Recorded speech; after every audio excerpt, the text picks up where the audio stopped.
तो automatic stabiliser काम कैसे करता है? ऑटोमेटिक रूप से काम करता है, यानी हम लोग इसमें एक बार लाइन दे दिए और आउटपुट ले लिए तो ये ऑटोमेटिकली हम लोग का फिक्स वोल्टेज आउटपुट करते हैं। इसके लिए हम लोग ऑटोमेटिक स्टेबलाइजर का यूज करते हैं। यहाँ ऑटोमेटिक स्टेबलाइजर का यूज करने के लिए रिले ड्राइवर की महत्वपूर्ण भूमिका निभाता है। यही सारा कंट्रोलिंग पॉइंट है जो कि रिले को ड्राइव करता है। हम लोग का ऑटोमेटिक स्टेबलाइजर में एक रिले नहीं, 2 रिले से शुरू होता है। 2 रिले, 3 रिले, 4 रिले मैक्सिमम हम लोग यूज करते हैं। और ये दूसरी काम है ये ट्रांसफार्मर का, ये ऑटो ट्रांसफार्मर है, यही वोल्टेज को बढ़ाता है। हम लोग ऑटोमेटिक स्टेबलाइजर हो या ऑटो कट स्टेबलाइजर हो उस जगह पे लगाते हैं जहां वोल्टेज का कमी हो। जहां वोल्टेज का कमी हो उस कमी को पूरा करने के लिए हम लोग स्टेबलाइजर के रूप में उसका यूज करते हैं और उस कमी को वोल्टेज पूरा करते हैं। अभी यहाँ हम लोग स्टेबलाइजर का यूज क्यों नहीं किया? क्योंकि यहाँ वोल्टेज प्रॉपर है, इसलिए यहाँ स्टेबलाइजर यूज नहीं किया। लेकिन जहाँ वोल्टेज का कमी हो वहाँ पे स्टेबलाइजर का यूज करना होगा। तो इस दोनों रिले से हम लोग का ये फंक्शनल पूरा कंप्लीट करता है। और इस रिले को चलाने के लिए रिले ड्राइवर किट यूज किया। इस रिले ड्राइवर किट को यूज करने के लिए स्टेप डाउन वोल्टेज का जरूरत पड़ता है।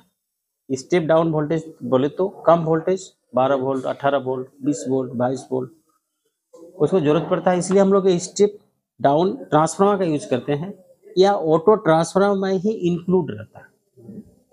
इंक्लूड रहता है तो सही है, और अगर नहीं तो फिर अलग से हम लोग स्टेबलाइजर स्टेप डाउन ट्रांसफार्मर का यूज करना होगा।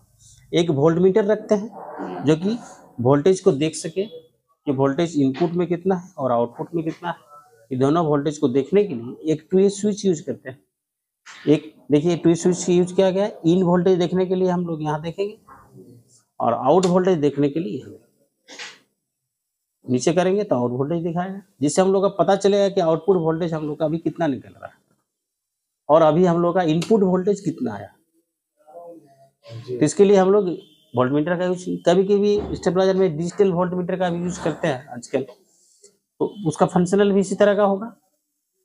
ठीक है, वो भी ऑटोमेटिक रूप से आपको बताएगा, स्विच को दबाना नहीं पड़ेगा, है ना। उसके लिए हम लोग का डिस्प्ले में डिजिटल डिस्प्ले रहेगा, उसमें इनपुट वोल्टेज, कुछ देर रुक के आउटपुट वोल्टेज, फिर इनपुट वोल्टेज, आउटपुट वोल्टेज इस तरह दिखाते रहेगा, जो कि इस तरह का ये डिस्प्ले है। तो ये डिस्प्ले है जिसमें ऑटोमेटिक रूप से आपको वोल्टेज दिखाएगा, input voltage, output voltage, input voltage, output. तो ये आपको बटन नहीं दबाना पड़ेगा। और आपको एक किट दिए जो कि ऑटोमेटिक रूप से काम करेगा। अभी के स्टेबलाइजर हम लोग यही किट का यूज करते हैं, यही किट जितना भी ऑटोमेटिक स्टेबलाइजर रहता है ना, इस किट का यूज करते हैं और इससे लगा के सेट कर देते हैं। ये डिजिटल डिस्प्ले है जिसमें इनपुट वोल्टेज, आउटपुट वोल्टेज दिखा है। और ये रिले ड्राइवर किट जो कि रिले को ड्राइवर करने के लिए यूज करते हैं, समझे। तो जितना भी स्टेबलाइजर हम लोग समय में आ रहा है सब में इस तरह का किट लगाते हैं कि ये बहुत अच्छा से काम करता है और इसको लगाना भी आसान है, तो काम भी प्रॉपर करता है। तो कितना समझ में आई ये स्टेबलाइजर के बारे में? मोटा मोटी समझ में आए। तो इंट्रोडक्शन में हम लोग यही सीखे, बाकी हम लोग एक एक करके सीखेंगे। रिले का काम करने का तरीका आप लोग जानते ही हैं कैसे काम करता है। ट्रांसफार्मर का काम यहाँ पे क्या है? वोल्टेज को बढ़ाना और जरूरत पड़ने पे वोल्टेज को घटाना।